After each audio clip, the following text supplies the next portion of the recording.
Hey, what's going on? I am Lando, success your favorite motivational teacher. Whenever you come to my page, the plan is for you to leave learning something that you didn't know before you came. And if you do, make sure you press that like button. And if you don't, we'll just try again next time. In the meantime, you can press that subscribe button. We have some amazing things to talk about today. We're going to talk about Snowflake IPO. They are saying this is going to be the biggest tech IPO in history. Everybody is talking about. In this video, we need to cover a few different areas. We need to first learn about the company. How does the company work? What type of products does they have? Do the company know how to make money? Who is the CEO? We need to see who is running this company. And we need to know why the Salesforce and Warren Buffett invest $250 million into the company IPO. And last, we need to talk about the IPO. What is the price going to be? Is it worth buying? Let's get into it.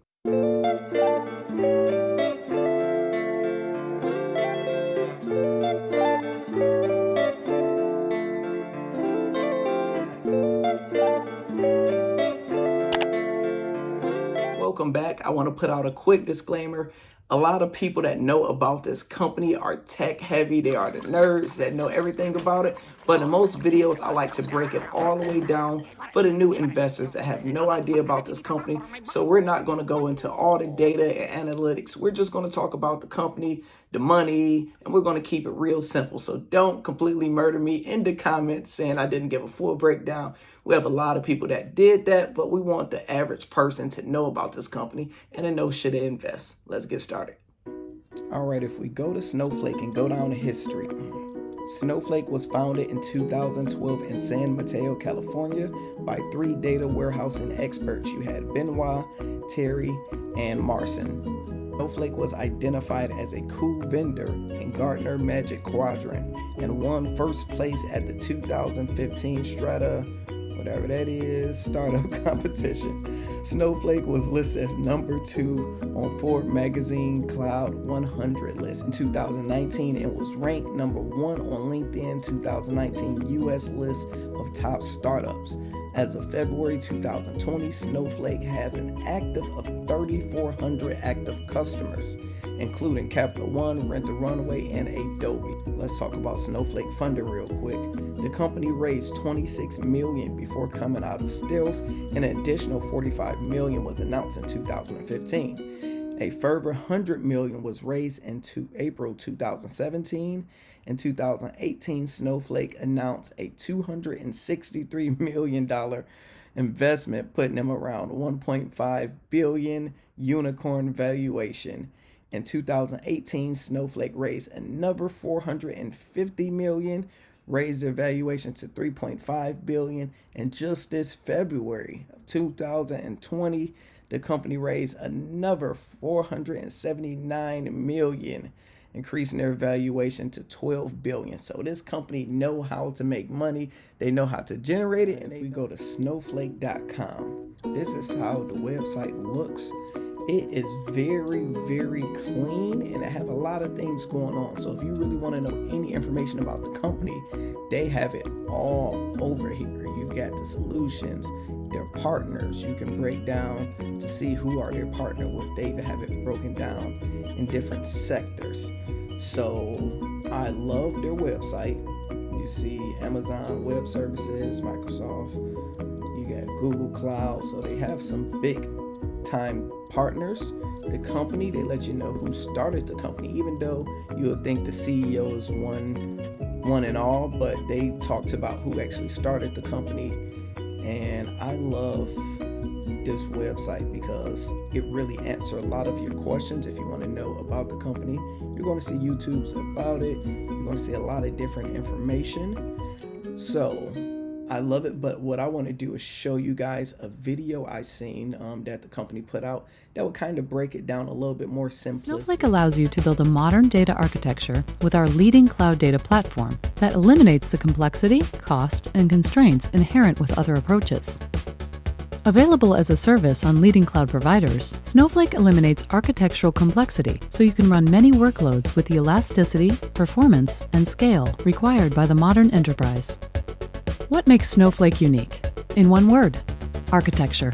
Built entirely from the ground up for the cloud, Snowflake's architecture is comprised of centralized storage for virtually unlimited amounts of structured and semi-structured data, multi-cluster compute for running multiple workloads without resource contention, cloud services to automate common administration, security, and database tasks, and a cloud-agnostic layer to deliver a consistent experience across cloud regions and providers. This unique architecture makes Snowflake applicable to a wide range of workloads, including data engineering by leveraging Snowflake's ability to streamline data ingestion and integration, as a data lake by using Snowflake as your data lake or alongside an existing one, for data warehousing with unlimited performance and concurrency, to streamline data science to simplify and drive performance for complex workloads, for building data-intensive applications that require an analytics workhorse at their core, and streamlined data sharing between consumers and providers. Thousands of companies, including McKesson, Instacart, Square, Caterpillar, and many more, are seeing performance, scale, and productivity gains utilizing the Snowflake Cloud Data Platform. Snowflake has over 1 exabyte of data under management, and hundreds of thousands of users execute hundreds of millions of workloads every day. The next step should be an in-depth conversation with you to help us understand where you would like to go and how Snowflake could enable you to get there. So, my honest overview about the company. First thing first is Warren Buffett invested his money into the company, and whatever Warren Buffett do, I think is good enough for me, because in this book right here, it breaks down the process of what everything Warren Buffett does before he invests big money into companies. So I know he vetted them on a whole different level. We would have no idea. So if he already did his due diligence, that shows I don't have to do too much more. Next thing is the CEO. The CEO is amazing. I love the founders of the company and now the CEO. You got to think, this guy used to run ServiceNow. He took them from like $100 million company into over $1 billion company. So the guy know how to make money. He's very knowledgeable and he is thinking about the future. You got to think in this data world, whenever you have a company that is growing, think of any company that's growing, there is a necessity and there's a need right now to have the right data to be able to back up your company. They do this on a level which most companies really don't do it. An average company is going to charge you, let's say like an Apple. Apple, you know how when you're about to lose all your storage, they say, hey, you can buy up to 200 more gigs or whatever it is. And most of the times we don't use all of that. Their company concept is we're only going to charge you for what you use. And so if you only use 10 gigs, then they're only going to charge you for 10 gigs instead of overcharging you. So that is first a unique concept.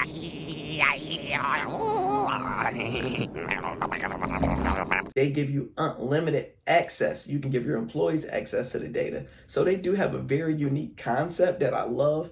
And right now, going through a pandemic, it only makes the need that much better. On the cloud economy, you play on AWS, Azure, et cetera, and really argue that you're helping to get customers more access, more analysis of their data.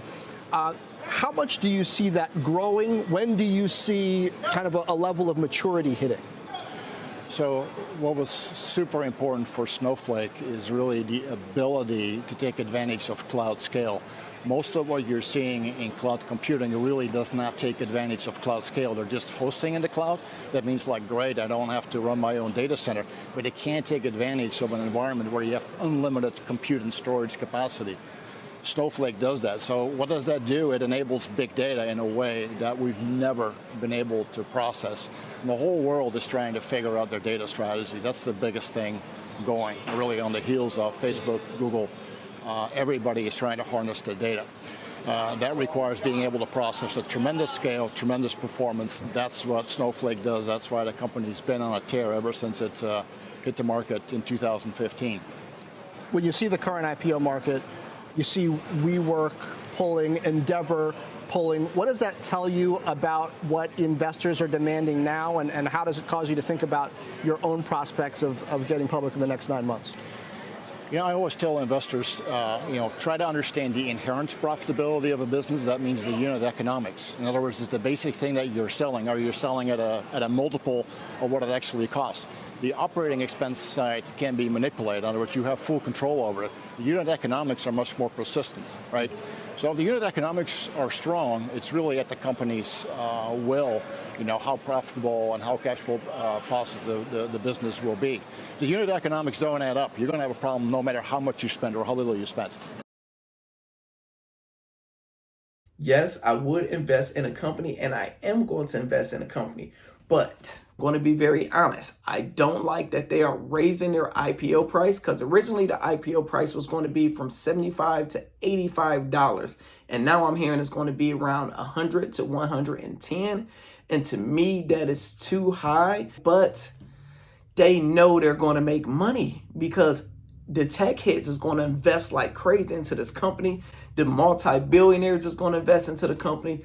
So I understand it, but for me, my game plan is to only buy one share when an IPO come out. Then I'm going to wait to see is there a pullback, because when IPOs is usually start right here and just go all the way down and correct to the right price, or it could go up, but more than likely usually go down. I have no idea how this company is going to work.